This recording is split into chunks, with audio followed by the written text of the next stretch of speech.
ಉತ್ತರ ಕನ್ನಡ ಜಿಲ್ಲೆಯಲ್ಲೂ ಕೂಡ ನೆತ್ತಿ ಸುಡ್ತಾ ಇದೆ ಬಿಸಿಲು. 39 ಡಿಗ್ರಿ ಸೆಲ್ಸಿಯಸ್ ತಾಪಮಾನ ದಾಖಲಾಗಿದೆ. ಏಪ್ರಿಲ್ ತಿಂಗಳಲ್ಲೇ ಗರಿಷ್ಠ ತಾಪಮಾನ ದಾಖಲಾಗಿದೆ.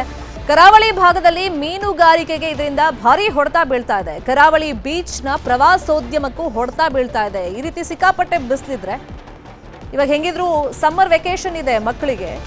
ತುಂಬಾ ಜನ ಬೀಚ್ ಲವರ್ ಸಮುದ್ರದ ಕಡೆಗೊಂದು ಟ್ರಿಪ್ ಹೋಗಿ ಬರೋಣ ಅಂತೇಳಿ ಯೋಚನೆ ಮಾಡ್ತಾರೆ. ಹೆಂಗೂ ದೇವಸ್ಥಾನನೂ ಇರುತ್ತೆ ಆ ಭಾಗದಲ್ಲಿ, ಉತ್ತರ ಕನ್ನಡ ಭಾಗದಲ್ಲಿ. ಸೊ ಹಾಗಾಗಿ ಅಲ್ಲಿ ಹೋಗೋಣ ಅಂತ ಪ್ಲಾನ್ ಮಾಡಿದ್ರು ಕೂಡ ಈ ಬಿಸಿಲಲ್ಲಿ ಯಾಕೆ ಟ್ರಿಪ್ ಕ್ಯಾನ್ಸಲ್ ಮಾಡೋಣ ಅಂತ ಹೇಳೋದ್ರಿಂದ ಪ್ರವಾಸೋದ್ಯಮಕ್ಕೂ ಅದರಿಂದ ಹೊಡೆತ ಬೀಳ್ತಾ ಇದೆ. ಬಿಸಿಲಿಗೆ ರೂಮ್ ಬಿಟ್ಟು ಹೊರಗಡೆ ಬರ್ತಾ ಇಲ್ಲ ಪ್ರವಾಸಿಗರು. ಕುಮಟಾ ಭಾಗದಲ್ಲಿ ಕುಡಿಯೋ ನೀರಿನ ಸಮಸ್ಯೆ ಇದೆ. ಅತಿಯಾದ ಬಿಸಿಲಿಂದ ಕೆಲವು ಕಡೆ ಅನಾರೋಗ್ಯ ಸಮಸ್ಯೆ. ಆರೋಗ್ಯ ಇಲಾಖೆಯಿಂದ ಆರೋಗ್ಯದ ಮಾರ್ಗಸೂಚಿ ಬಿಡುಗಡೆ ಆಗಿದೆ. ಮೀನು ಶಿಕಾರಿಗೆ ಹೋದವರು ಬರಿಗೈನಲ್ಲಿ ವಾಪಸ್ ಬರ್ತಾ ಇದ್ದಾರೆ. ಒಂದ್ ಕಡೆ ಮೀನುಗಾರರಿಗೂ ಹೊಡೆತ ಉತ್ತರ ಕನ್ನಡ ಭಾಗದಲ್ಲಿ, ಮತ್ತೊಂದ್ ಕಡೆ ಪ್ರವಾಸೋದ್ಯಮಕ್ಕೂ ಕೂಡ ಇದರಿಂದ ಭಾರಿ ಹೊಡೆತ. ಅಲ್ಲಿ ಬಂದಿದ್ದಾರೆ ಜನ, ಇಲ್ಲ ಅಂತಲ್ಲ. ಟ್ರಿಪ್ಪಿಗೆ ಬಂದವರು ಈ ಬಿಸಿಲಲ್ಲಿ ಹೊರಗಡೆ ಓಡಾಡೋಕೆ ಭಯ ಪಡ್ತಾ ಇದ್ದಾರೆ. ರೂಮ್ನಲ್ಲೇ ಸದ್ಯಕ್ಕೆ ಇದ್ದಾರೆ, ರೆಸ್ಟ್ ಮಾಡೋಣ. ಈ ಬಿಸಿಲಲ್ಲಿ ಹೊರಗಡೆ ಹೋದ್ರೆ ಸನ್ಸ್ಟ್ರೋಕ್ ಸೇರಿದಂತೆ ಬೇರೆ ಬೇರೆ ಸಮಸ್ಯೆ ಆಗಬಹುದು. ಹೆಂಗೂ ಬೇರೆ ಊರಿಗೆ ಬಂದಿದ್ದೀವಿ, ಈ ಸಂದರ್ಭದಲ್ಲಿ ರಿಸ್ಕ್ ಯಾಕೆ ಅಂತೇಳಿ ಜನ ಹೊರಗಡೆ ಬರ್ತಾ ಇಲ್ಲ. ಇನ್ನು ಕುಡಿಯೋ ನೀರಿನ ಸಮಸ್ಯೆ ಕೂಡ ಕಾಡ್ತಾ ಇದೆ. ಸೊ ಈ ಬಗ್ಗೆ ಮೀನುಗಾರಿಕೆ ಇಲಾಖೆ ಅಧಿಕಾರಿ ಏನ್ ಹೇಳಿದ್ದಾರೆ, ಮತ್ತೆ ಆರೋಗ್ಯ ಇಲಾಖೆ ಯಾವ ತರ ಮಾರ್ಗಸೂಚಿ ಹೊರಡಿಸಿದೆ ಕೇಳೋಣ.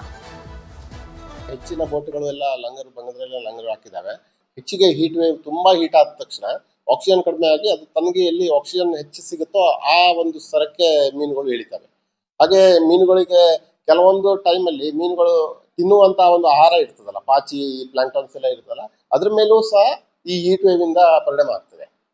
ಹೀಟ್ ವೇವ್ ಇರೋದ್ರಿಂದ ಅದು ಮೀನುಗಳು ತಮ್ಮ ಒಂದು ಯಾವ ಒಂದು ಆಹಾರ ತಿನ್ಲಿಕ್ಕೆ ಅಡಾಪ್ಟೇಷನ್ ಇರ್ತದೆ ಅದನ್ನ ಚೇಂಜಸ್ ಮಾಡಿಕೊಂಡು ಬೇರೆ ಒಂದು ಸ್ತರದಲ್ಲಿ ಹೋಗಿ ಆ ಆಹಾರನ ತಿನ್ನುವಂತ ವ್ಯವಸ್ಥೆ ಇರೋದ್ರಿಂದ ಮೀನುಗಳು ಕಡಿಮೆ ಆಗಿ ಅವಕಾಶ ಕಡಿಮೆ ಇರ್ತದೆ ಮೀನುಗಳು ಸಿಗೋದು. ನಷ್ಟದ ಸಾಧ್ಯತೆ ತುಂಬಾ ಇದೆ. ಯಾಕಂದ್ರೆ ಈ ಹೀಟ್ ವೇವ್ ಈಗ ಮಳೆ ಸ್ಟಾರ್ಟ್ ಆಗೋವರೆಗೂ ಇದೇ ರೀತಿ ಆದ್ರೆ ಡೆಫಿನೆಟ್ ಆಗಿ ಮೀನುಗಾರಿಕೆ ತುಂಬಾ ಮೀನು ಹಿಡುವಳಿಯಲ್ಲಿ ತುಂಬಾ ಕುಸಿತ ಕಾಣುವ ಅವಕಾಶ ತುಂಬಾ ಇದೆ, ಕುಸಿತ ಇದ್ದೇ ಇದೆ. ಹೀಟ್ ಇಂದ ಫಸ್ಟ್ ಮೈಲ್ಡ್ ಆಗಿ ನಾವು ಹೀಟ್ ಎಕ್ಸಾಷನ್ಸ್, ಹೀಟ್ ಕ್ರಾಂಪ್ಸ್ ಅಂತ ಹೇಳ್ತೀವಿ. ಆಮೇಲೆ ತುಂಬಾ ತೀವ್ರ ಆದ್ರೆ ಹೀಟ್ ಸ್ಟ್ರೋಕ್ ಅಂತ ಕೂಡ ಹೇಳ್ತೀವಿ.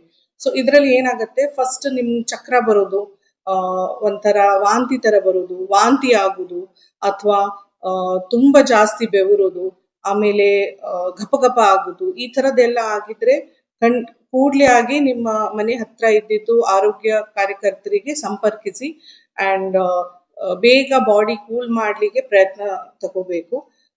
ಬಹುಶಃ ದೇಶಾದ್ಯಂತ ಬಿಸಿಲಿನ ಝಳ ಇದೆ, ಅದೇ ಥರ ಗೋಕರ್ಣದಲ್ಲಿ ಕೂಡ ಇದೆ.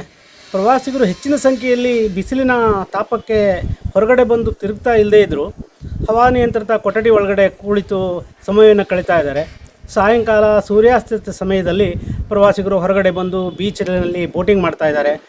ಮಹಾಬಲೇಶ್ವರ ಮಹಾಗಣಪತಿ ದೇವಸ್ಥಾನ ಕೋಟಿ ತೀರ್ಥದ ದರ್ಶನ ಮಾಡ್ತಾ ಇದ್ದಾರೆ.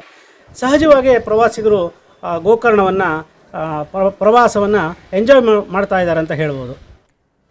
ಇದೇ ವಿಚಾರವಾಗಿ ಇನ್ನಷ್ಟು ಡೀಟೇಲ್ ಆಗಿ ಇನ್ಫಾರ್ಮೇಶನ್ ಕೊಡ್ತಾ ಹೋದಕ್ಕೆ ನೇರ ಸಂಪರ್ಕದಲ್ಲಿ ಕನೆಕ್ಟ್ ಆಗಿದ್ದಾರೆ ನಮ್ಮ ರಿಪೋರ್ಟರ್ ದರ್ಶನ್ ನಾಯಕ್. ಈಗ ಕಂಪ್ಯಾರಿಟಿವ್ಲಿ ಎಲ್ಲ ಕಡೆನೂ ಬಿಸಿಲು ಜಾಸ್ತಿ ಆಗ್ತಿದೆ ವರ್ಷದಿಂದ ವರ್ಷಕ್ಕೆ. ಆ ಬಿಸಿ ಉತ್ತರ ಕನ್ನಡ ಭಾಗಕ್ಕೂ ತಡ್ತಾ ಇದೆ. ಈಗ ಸಮ್ಮರ್ ವೆಕೇಶನ್ ಅಂತಂದ್ರೆ ತುಂಬಾ ಜನ ದೇವಸ್ಥಾನ ಪ್ಲಸ್ ಬೀಚ್ಗೂ ಹೋದಂಗಾಗುತ್ತೆ ಅಂತೇಳಿ ಉತ್ತರ ಕನ್ನಡವನ್ನ ಪ್ರಿಫರ್ ಮಾಡ್ತಾ ಇದ್ರು.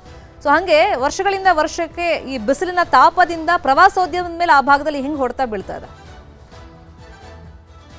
ಶರ್ಮಿತಾ, ಉತ್ತರ ಕನ್ನಡ ಜಿಲ್ಲೆಯಲ್ಲಿ ವರ್ಷದಿಂದ ವರ್ಷಕ್ಕೆ ಈಗ ಬಿಸಿಲಿನ ತಾಪ ಏರಿಕೆ ಆಗ್ತಾ ಇದೆ. ಕಳೆದ 2 ವರ್ಷದಿಂದ ಈ ರೀತಿಯಾದಂತಹ ಒಂದು ಬಿಸಿಲಿನ ತಾಪ ಏರಿಕೆ ಆಗ್ತಾ ಇರುವಂತದ್ದು. ಯಾಕಂದ್ರೆ ಈ ಹಿಂದಿನ ವರ್ಷಗಳನ್ನ ನಾವು ಹೋಲಿಕೆ ಮಾಡಿದಂತ ಒಂದು ಸಂದರ್ಭದಲ್ಲಿ ಉತ್ತರ ಕನ್ನಡ ಜಿಲ್ಲೆ ಯಾವತ್ತೂ ಕೂಲ್ ಆಗಿ ಇರ್ತಿತ್ತು. ಆದ್ರೆ ಕಳೆದ ವರ್ಷ ಮತ್ತು ಈ ವರ್ಷ ಏಪ್ರಿಲ್ ನಲ್ಲೇ ಈಗ ತಾಪಮಾನ ಏರಿಕೆ ಆಗಿರುವಂತದ್ದು. ಗರಿಷ್ಠ ಈ ಸಂದರ್ಭದಲ್ಲಿ ಅಂದ್ರೆ ಏಪ್ರಿಲ್ ನಲ್ಲಿ 39 ಡಿಗ್ರಿ ಸೆಲ್ಸಿಯಸ್ ವರೆಗೂ ತಾಪಮಾನ ಏರಿಕೆ ಆಗಿರುವಂತದ್ದು. ಈ ಹಿನ್ನೆಲೆಯಲ್ಲಿ ನೇರವಾದಂತಹ ಒಂದು ಪರಿಣಾಮ ಒಂದು ಫಸ್ಟ್ ಮೀನುಗಾರಿಕೆ ಮೇಲೆ ಬೀಳ್ತಾ ಇದೆ, ಅದ್ರ ಜೊತೆಗೆ ಪ್ರವಾಸೋದ್ಯಮದ ಮೇಲೆ ಬೀಳ್ತಾ ಇದೆ. ಯಾಕಂದ್ರೆ ಬೇರೆ ಬೇರೆ ಜಿಲ್ಲೆ ಆಗಿರ್ಬೋದು, ಬೇರೆ ರಾಜ್ಯದಿಂದ ಉತ್ತರ ಕನ್ನಡ ಜಿಲ್ಲೆ ಕೂಲ್ ಆಗಿರತ್ತೆ, ಇಲ್ಲಿ ಎಂಜಾಯ್ ಮಾಡ್ಬೋದು ಅಂತ ಪ್ರವಾಸಿಗರು ಬಂದ್ರೆ ಕರಾವಳಿಯ ಪ್ರವಾಸೋದ್ಯಮದಲ್ಲಿ ಬೀಚಿಗೆ ಇಳಿಯಲಾಗದಷ್ಟಂತೂ ಸಮಸ್ಯೆ ಎದುರಾಗಿರುವಂತದ್ದು. ಯಾಕಂದ್ರೆ ಮಧ್ಯಾಹ್ನದ ಅಂದ್ರೆ 11 ಗಂಟೆಯಿಂದಲೇ ತಾಪಮಾನ ಏರಿಕೆ ಆಗುತ್ತೆ, ಬಿಸಿಲು ಶುರು ಆಗುತ್ತೆ.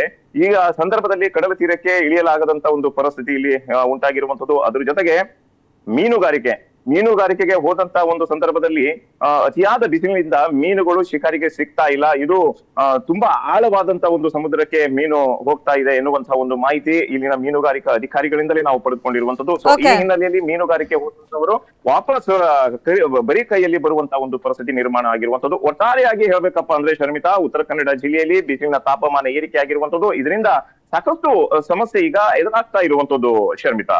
ಫೈನ್, ಥ್ಯಾಂಕ್ ಯು ದರ್ಶನ್ ಆಗಿ ಕ್ಷಣದ ಮಾಹಿತಿಯನ್ನು ಕೊಟ್ಟಿದ್ದಕ್ಕೆ.